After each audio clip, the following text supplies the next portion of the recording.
This is Xi Jinping. With his confirmation as Secretary of the Chinese Communist Party for an unprecedented third term, he has broken 40 years of term limits and taboos, making him the most powerful leader since Communist China's founder, Mao Zedong. Breaking with tradition, Xi overturned Deng's adagio of "hide your strength, bide your time," and has turned it over to a showcase of strength and assertive rhetoric. In doing so, he is leading China and the world into uncharted territory. From the South China Sea issue to Hong Kong, Xi has drastically overhauled China's peaceful rise policy, ushering in a new era of tensions in the world. Increasingly confrontational relations with U.S. administrations, technology ban exports, an increasing international condemnation of human rights abuses in Xinjiang, and the vaporization of one country, two systems in Hong Kong and its consequences for Taiwan make Xi's next 10 years so critical to understand. Among the many, 4 main areas deserve a major focus. First, China's internal politics and Xi's oppositionless control. Second, foreign affairs and the souring relationship between China and the U.S. Third, military affairs and the acceleration in the strengthening of the People's Liberation Army. And lastly, the pursuit of technological independence in the military field.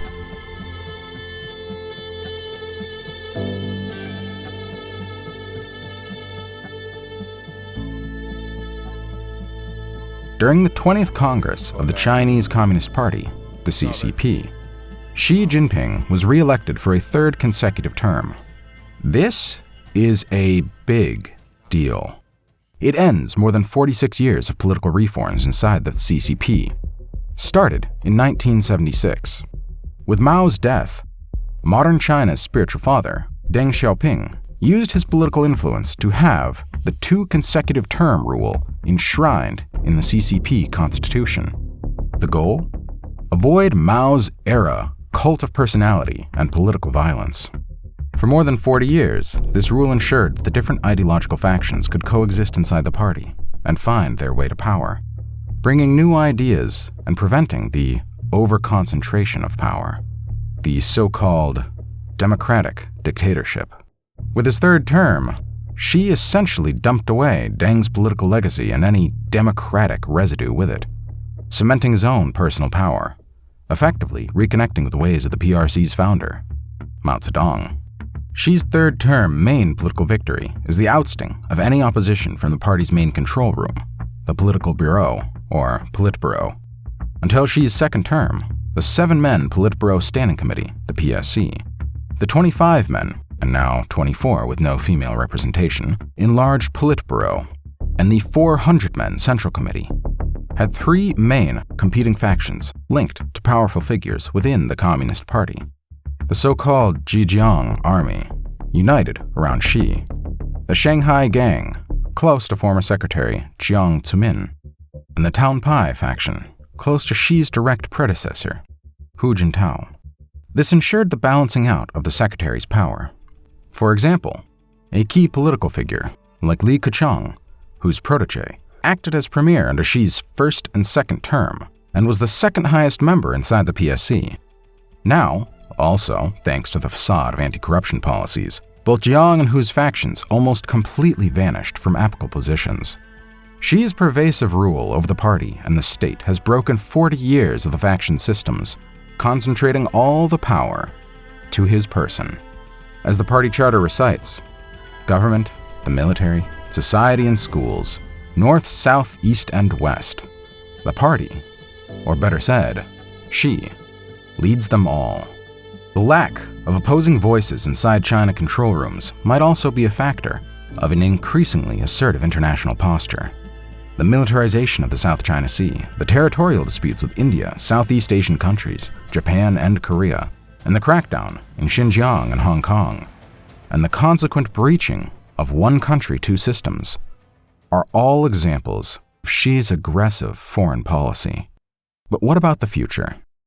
Before diving deep into that, a quick word from our sponsor. Have you ever looked for a gift that is both ecologically sustainable, original, and sophisticated? Well, look no further, because Established Titles provides all of that in one box. Established Titles provides you with a 1 square foot of dedicated land in Scotland, which, per Scottish customs, officially makes you a lord or a lady. I mean, you can even use it on credit cards or plane tickets. You can also get a unique tracking ID for your own plot. Lord Kamome's plot is right here. The best part is that for every new order, a tree will be planted. Established Titles is committed to global reforestation, working with global charities around the world, like One Tree Planted and Trees for the Future.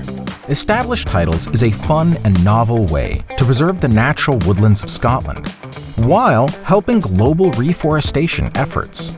Established Titles is actually running a massive sale right now. Plus, if you use our code, you'll get an additional 10% off. The first 200 people purchasing a title pack using my link will effectively be next to my plot. So go to the link in the description and get your gifts now. And now back to the video. Despite Xi's bolder foreign policy, China is not ready for a full-blown confrontation with the West. Not yet. However, Xi is accelerating to get the country ready for it. There's a new milestone mentioned by Xi in the 20th Congress opening speech that depicts a short-term strategy, 2027. This year not only marks the end of Xi's third term and possibly the start of his fourth, but also the PLA centenary. In Xi's words, 2027 will forward China's goal of elevating our people's armed forces to world-class standards. The clear recipient here is America, which unarguably represents the global military benchmark. However, this shouldn't be seen as China trying to blindly emulate US military capabilities. Rather, to be able to field a similar or better force in its own area of interest. China doesn't need the global force projection that America has. It is more interested in its immediate surroundings. From protection of border areas like Tibet, Xinjiang, and the South and East China Seas, to perhaps more immediately, the reunification with Taiwan. This last one is closely linked to another paragraph of Xi's speech, when he says, "We will become more adept at deploying our military forces on a regular basis and in diversified ways. This will enable us to shape our security posture, deter and manage crises and conflicts, and win local wars." In regards to Taiwan, it doesn't get more local than that. It is also interesting to read this in light of China's confidence in winning local wars against the US. On the 2022 Taiwan White Paper, we can read how shortly after the PRC was founded, China and its people won a resounding victory in the war to resist US aggression and aid Korea, 1950 through 1953. We defeated a powerful and well-armed enemy through gallantry and tenacity. What seems only a historical reference to the Korean War actually seems to hint at how China believes itself capable of winning a close war against America. If China was able to do it then, when it was still battered from the Civil War and poorly equipped, what about now that it possesses an almost world-class military? Realistically speaking, shorter logistical lines and minimal force projection would drastically help China in successfully invading Taiwan, even in the midst of a confrontation with the US. What is clear is that Xi is hitting the gas for PLA modernization. As previously mentioned, Xi framed 2027 to be the year when the PLA will take a step closer to becoming a world-class force. But how should this goal be implemented? A Ministry of National Defense spokesperson, Ren Guoqiang, described the following 4 elements as critical milestones in reaching this achievement. These vary from AI to doctrine modernization. However, 2 main points are useful to our analysis. The first one sees an acceleration in the intelligentization of PLA operations. Intelligentization is seen as the integration of artificial intelligence and related technologies in the operational capabilities of the PLA.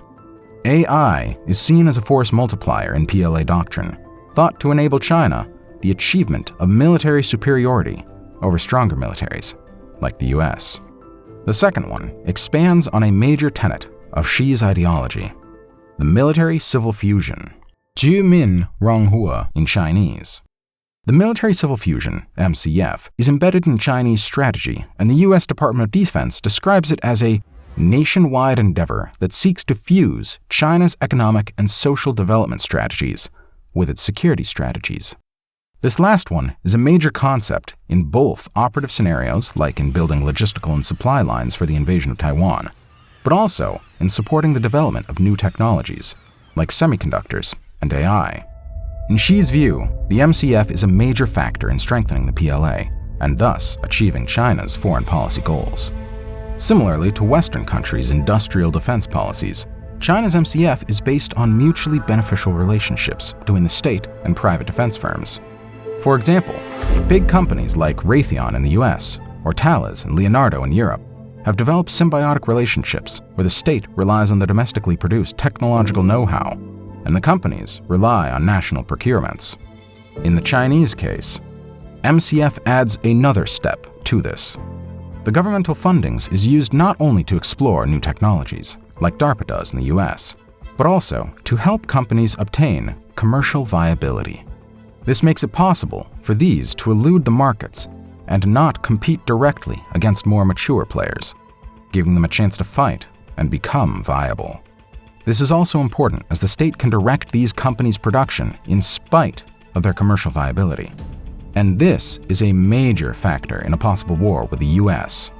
China's leadership can direct the production volumes of specific weapons and can leverage on a large basis of semi-statual defense firms. US companies, instead, are more reliant on commercial viability and the Pentagon's bureaucratic and budgetary constraints. The Chinese industrial defense base can quickly adapt to support a conflict and is large enough to supply both China and Russia at the same time. For example, China possesses a 3-to-1 ratio of shipbuilding capabilities compared to the US. America's industrial base is now optimized for peacetime and emphasizes R&D rather than procurement. However, the war in Ukraine is showing that the US is running low on its armament supplies, like the Javelin and ammunitions. And Chinese technological achievements in the fields like supercomputers, AI, space exploration, hypersonic weapons shows that China is not as far behind as we might have thought. Indigenous innovation is a fundamental step in view of a possible confrontation with Washington, as it makes it possible for China's armed forces to reduce their reliance on foreign technology. This is because of two reasons. First, the replacement of foreign parts with domestically produced ones is relatively easy to obtain with current Chinese manufacturing capabilities.